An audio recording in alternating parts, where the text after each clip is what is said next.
بسم الله الرحمن الرحيم.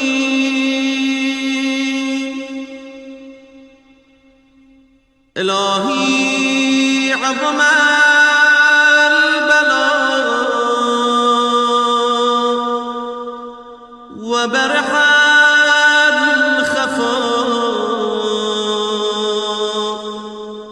وانكشف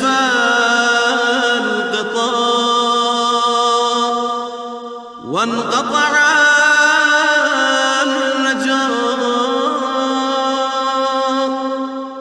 وضاقت الأرض ومنعت السماء وأنت المستعان وإليك المشتكى وعليك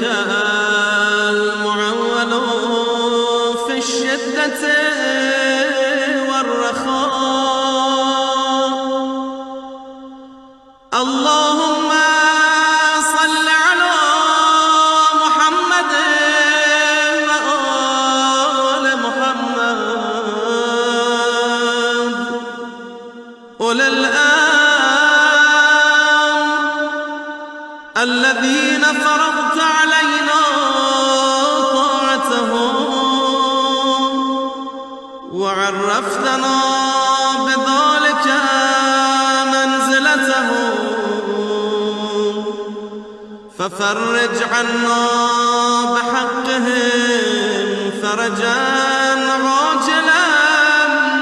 قريبا كلمح البصر أو هما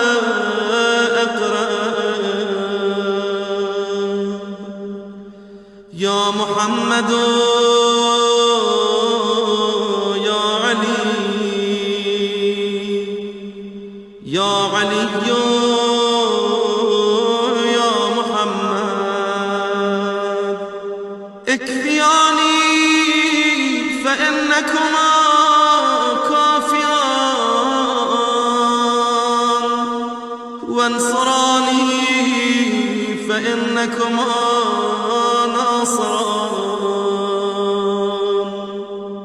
يا مولانا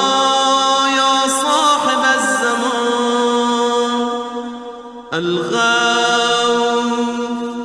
الغوث الغوث أدركني أدركني أدركني الساعة الساعة الساعة العجال العجال العجال